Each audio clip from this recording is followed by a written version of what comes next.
Welcome to the Be My Guest podcast, where we interview inspiring entrepreneurs who share their stories and their insights and much, much more. You made a great choice tuning in today to the Be My Guest podcast. Welcome and enjoy the show.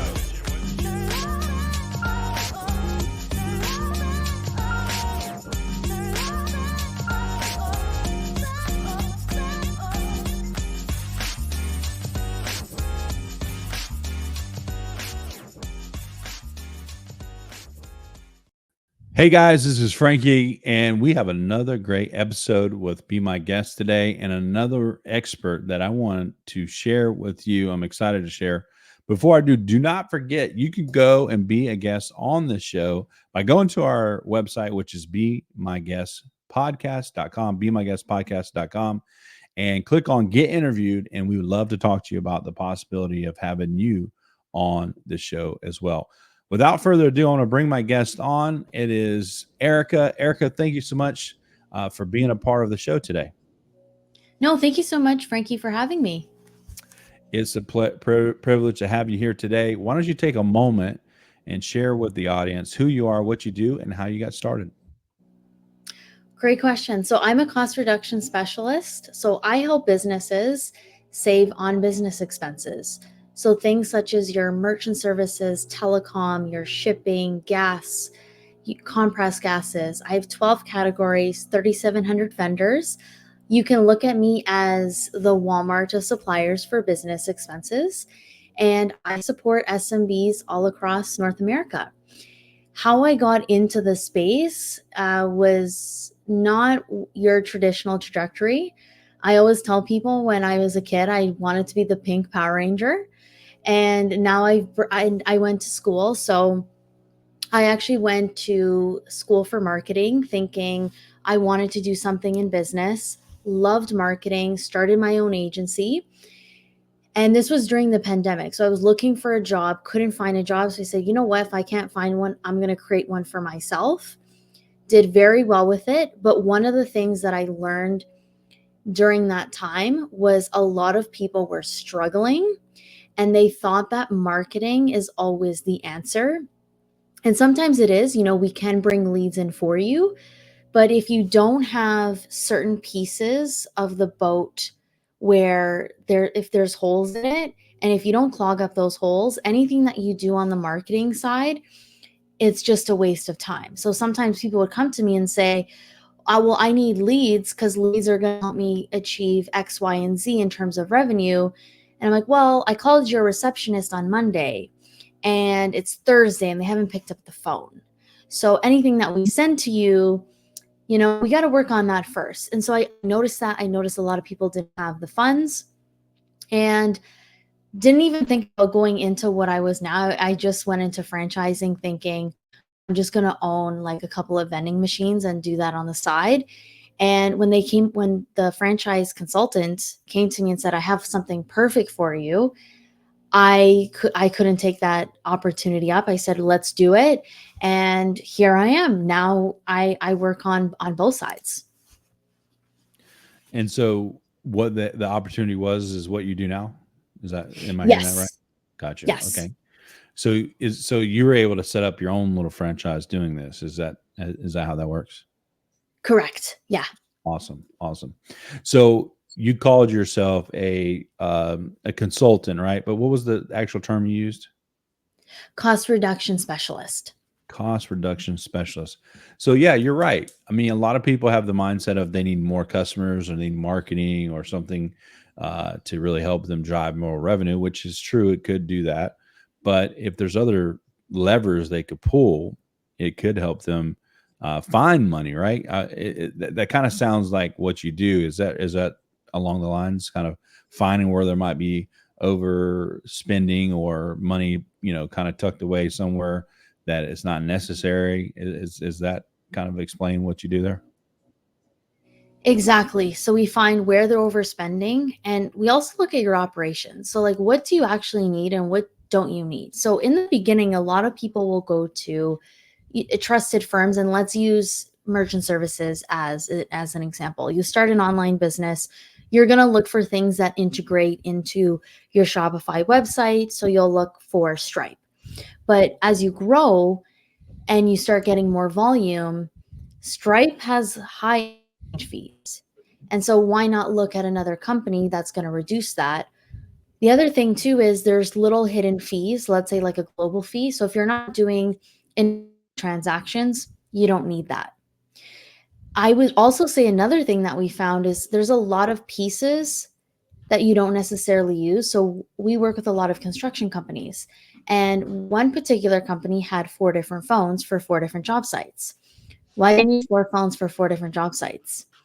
So you can just literally take different phone numbers, use a VOI, have one phone with 4 different phone numbers if you really like, or that to an extent. Gotcha. A little bit of a lag there. Sorry if I didn't catch on the end of that. But so you talked about there's holes that you can help fill or correct. Can you give us a little bit more of an example? Maybe dive into what the typical holes are for a business. So a couple things. People will hear their goals. They want to increase revenue. They don't have the talent. They don't want to let go, or they've hired the wrong people. Tasks, responsibilities within a particular role. So as I mentioned earlier about like a receptionist not picking up the phone, for example, or they're doing everything themselves. And, a lot of people won't hire, let's say, a VA or someone with a particular skill set. And when you start growing, you got to let that go. So that's one thing. Sometimes they have high turnover, and that's where we unpack a lot of that too is, okay, well, why do you have a high turnover? And sometimes it's hard to say to somebody, you're the problem, not the employees, because you got to be the leader of the pack. So those are what I mean by some of the holes in the boat. Some people, they'll get funding. It's like someone winning the lottery. If you don't know what to do with it, all that money within a year, all that money is going to go out the window. Right. So that's what I mean by holes in the boat is they don't know how to fix it. They don't know who to hire to do that, or they haven't empowered their team to hire the right people to do that. All right. So I'll give you a scenario. I'm a solo entrepreneur. I'm doing decent, making, let's just say, less than $10,000 a month. And I want to consider hiring you, or maybe I already have. What's some of the things you do to help me live, at that point to grow or to find more revenue or et cetera? What would you do? What would the process look like and an experience be like? So we're going to jump on a call just like this, and we're going to just have a conversation. And I'm going to ask you, like, where do you want to grow? Where do you want to be right now? Where do you want to be in 5 years? And what are your challenges? So we'll start from there. And then where I could help is if you're a solo entrepreneur, is I can help with the merchant services, because that's most likely how you're bringing in some cash. Your telecom, your shipping, especially when it comes to e-commerce, your SaaS. Depending on what you're doing, maybe sometimes your uniforms and linens. A lot of things that within the household, that's where we can help. Now, that's where I kind of stop. So I look at your expenses, but then within that, I'm going to say, hey, you know what? This is something that I struggled with when I was doing A, B, and C. Or, like when I was a solopreneur, I let go and I let a VA do the next piece of it. So if they're saying, hey, I want to go from now the 10K to 20K, okay, so what are the challenges to help you get there? And within that call, I'll make recommendations beyond that. So if we're going to save you money, great. If you want to go shopping with it, go shopping with it. Business is around the corner. If you want to invest that back into your business, invest in it correctly, or with the recommendations that we're going to take and stack people that I say, hey, listen, so-and-so is struggling. I'm going to make an introduction. Here's some of the money that we were able to save. Let's go. So that's how I view myself, is now that I've had a couple of businesses, I know where I've failed, what I need to do. And when I hear some of those keywords that come up, I make those recommendations. Gotcha. Now, when let's go back to your origin story of getting involved in this. What made you quickly realize that you would, one, be good at it, and two, have the passion to really want to see results for your clients that you're working for? So when I was in marketing, I had to sell 3 different packages, and it didn't matter what I was selling. I had to get that sold. And to be honest, it kind of bothered me when I was working for a company, because sometimes that's not always the best fit for what a company, but I had to bite my tongue. And with the marketing space, I got very passionate about it. And to be honest, I would do some this is when I worked for a company and then I had my own company. And when I was working for my own company, of course, I was able to make those recommendations and say, you don't need this, you need this. But when I was working for a company, you have to get your quota and that's it. And that's where the passion lies, because what would end up happening is I would go, let's say I'd go to you, Frankie, and I'd say, okay, here's what you need based off these recommendations. But in 3 months, you would be gone because you weren't able to achieve those goals because there was a lot of pieces missing. And it really bothered me because I wanted to see people succeed. And when you see a lot of people during the pandemic and even now struggling, you want to be able to bring them from one island to the next without too much of a storm. And so that's where my passion came from there. And when I was in that space, that's where I noticed a lot of the problems was they're missing so many pieces. And then for me, I think just helping people, and I would also say like the sales side and just connecting with people and relationship building is what really drove that passion. And because I've made so many mistakes and I've learned from them, I don't want other people to make those as well. Because when you have a mentor and when you have people in your corner, you're speeding up time by X amount. Take that advice and go for it. Yeah. I know in the pre-interview, I asked, what do you call yourself? And I kind of went the direction of maybe you're a coach, and you said, no, I'm a consultant. Can you tell us what the differences are? Between a coach and a consultant. So a coach to me is someone that is going to push you. They're almost like a personal trainer. They're going to push you in the direction that you need to go with resources in place. They could be somebody that has a course, one-on-one coaching. It could be a group of people within a particular space, all growing together. And to me, a consultant is somebody that is similar. They can help you one-to-one, but they also have people in their corner that are going to help you take it to the next level. But they have a very specific expertise with sometimes a lot of people behind them to help you get to that next level. And to be honest, I think you need a bit of both to really go to that next level. Gotcha. When you're working with, by the way, how long have you been doing this? So on the cost reduction side, just over a year. In marketing, about 5. Nice. So you work with a handful of people, and by now you probably have seen some common challenges or struggles. What do you think most of them fall as far as before they're working with you that you're finding when you're out there talking to people? Couple things. I've noticed even just before we get on conversations is trust. So we're all being bombarded with all kinds of ads, all sorts of things. You know, people, when I tell people, hey, I can give you 50K back into your business, they're like, I don't believe that. That's hard to believe. So there's a bit of trust. But then once I'm able to do that, they're like, why haven't I found you before? And then they get all excited about it. That's the first thing. Second thing is sometimes some people don't see the value. They're like, I could do this myself. And then when they realize all the individual items, how much time they have to take to do that.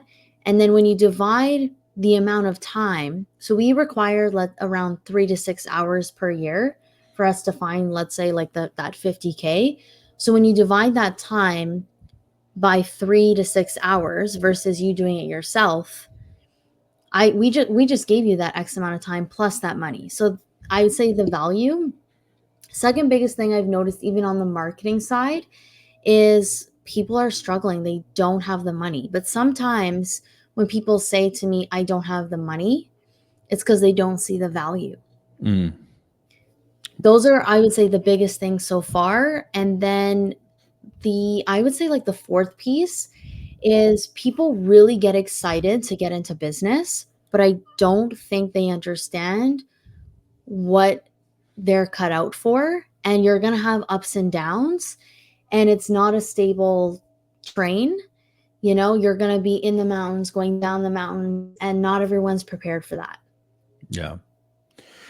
How do you balance or keep your focus where it needs to be when you're facing similar challenges, even with what you do? So one advice that someone gave to me was, whenever you're starting a new business or you're in sales or the relationship building space, have something on the side. Because what's going to happen is when you start talking to people, you get into this voice and this tone that sounds desperate. You're on commission, or you're really trying to make things work. People sense that.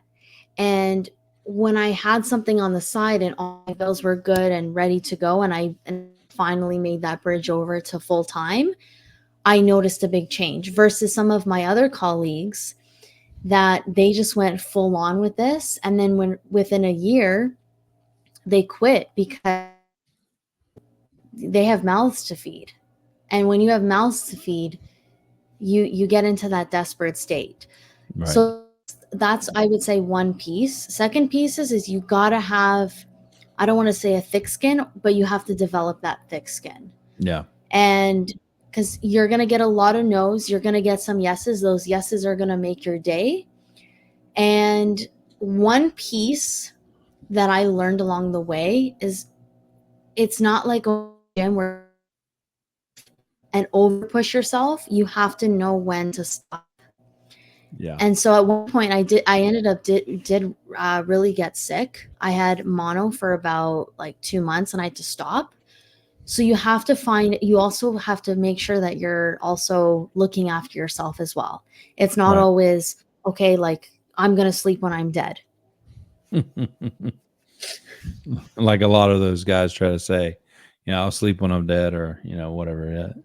Yeah, you're right about that. You got to look after yourself and keep yourself in check. Because if you're in a spot where you're sick or tired or frustrated, you're not going to be able to perform at your best anyways. And you need to be able to be at your best to drive the business forward. So that's very, very good advice.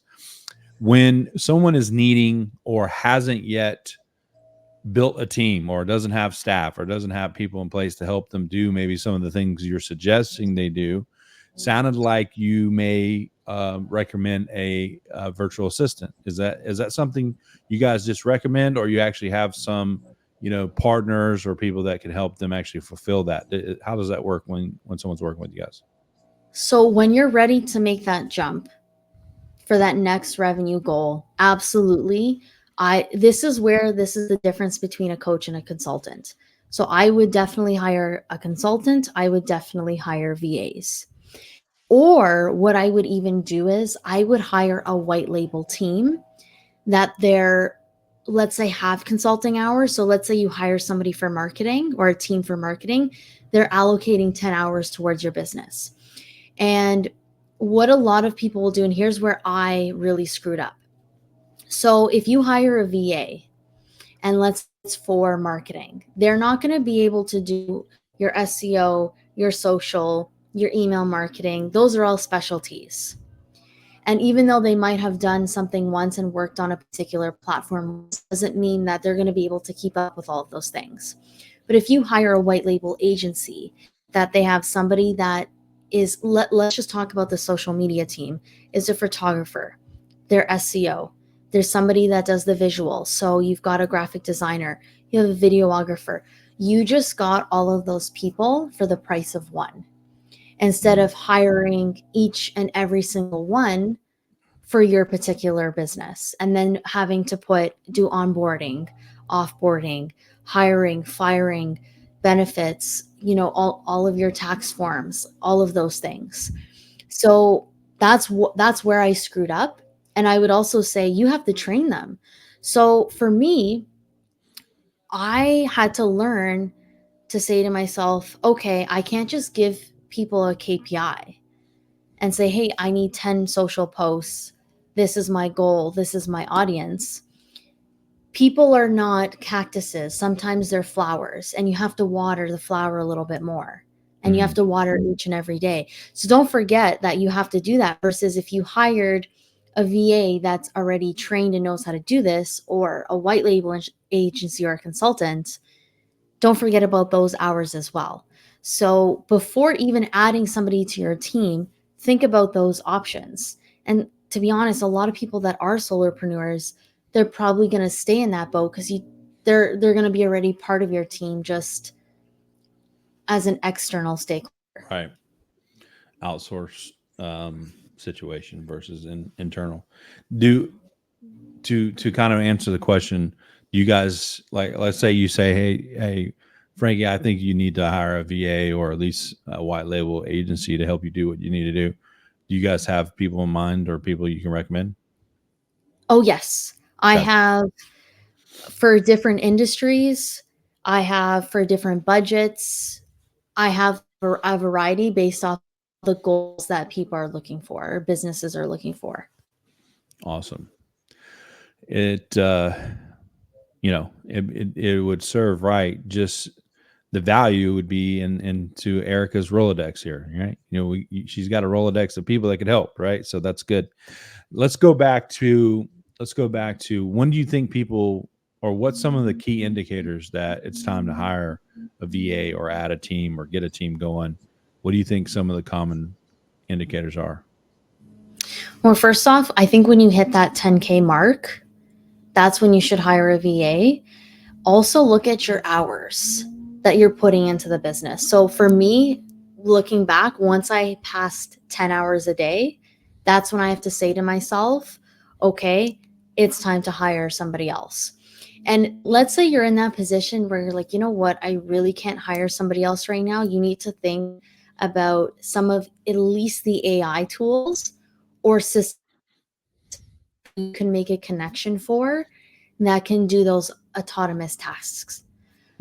That's when you need to start thinking about it. Also, I don't want to say every time you get frustrated, but when you get to that point where you say to yourself, you know what, I know how to do this. I know how to teach somebody else how to do this. I have the money to hire somebody to do this. Let's get somebody else. So that's another key piece too. So if I said to you, and let's don't know how to do social media, for example, you have to be in that mindset for me to learn a little and what you're looking for to get that direction. That's also when you're ready. You're not going to be able to learn everything, have some sort of background, so that when you're giving that person direction, it doesn't completely go sour. Yeah.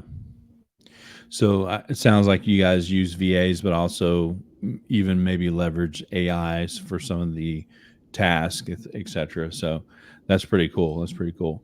What's some of your main goals as far as, helping a business, within the first 30 days or so, if they were to work with you, what would be some of the typical 30-day goals or the quickest goals they could reach working with you? So within the first how it works is it's 4 to 6 weeks that we come back with what's called like a value report. But our goal is essentially, we want people to stay with their current vendors, keep those relationships, but just get a better deal. And of course, our goal is to find those expenses and put it back into your business. But our goal beyond that is to start making those so that, because now you have to invest in other things, is to really build that connection so that we're almost like advisors, right? So that a better version of better, I will call it like finance for your business. That's really our goal. And to understand that there's a lot of people out there that are willing to help, and you just have to find it. You got to, and you have to accept that you're the CEO, and sometimes you got to let go. You have to be not the operations, you got to be in control. Yeah. It's good. That's good advice. I wanted to make sure to cover anything you wanted to cover. There's anything else that you wanted to make sure the audience know? I know we'll talk about how they can get a hold of you if they're interested. I'd love to have you come back as well, and maybe even do a mini workshop in one of our community zone school. But anything else that you wanted to make sure the audience know about you and your service? So if reducing your expenses or trying to get some money back into your business beyond the loans, beyond the grants, we do offer a free comprehensive audit where we will look at your expenses. And beyond that, if there's things that you're struggling with, I will make some recommendations within my pool of people. And even if it's just to have a conversation with them, have a conversation. You never know where it might go.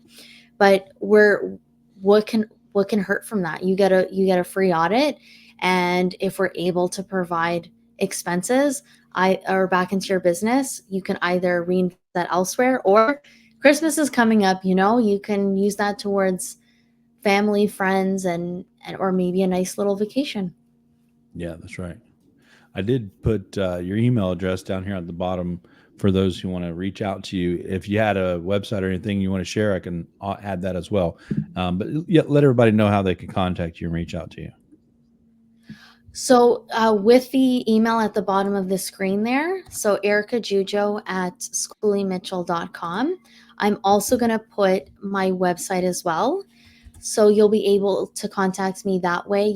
We can even book like a 30-minute call just to go over some things. You can also get in contact with me on LinkedIn, which is just my first name and my last name. And same with Instagram as well. And I will also put that in the show notes as well. Beautiful, beautiful. For those of you who are interested in looking at trying to grow your business by actually looking at the expenses and the cost reductions that you need to do and do it in a smart way, definitely get a hold of Erika. I'm going to show on the screen here, not only her email, but her website. So you can reach out to her. And that way you can set up that free call and even get the free audit, because at the end of the day, until you can see it from a professional standpoint, like Erika, you're not going to really know what is what and what it means, right? So she's going to be able to interpret that for you.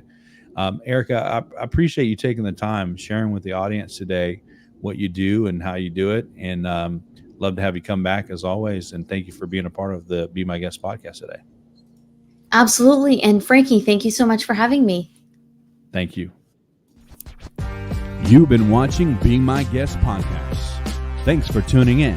If you want to be a guest on our podcast, go to BeMyGuestPodcast.com. That's BeMyGuestPodcast.com.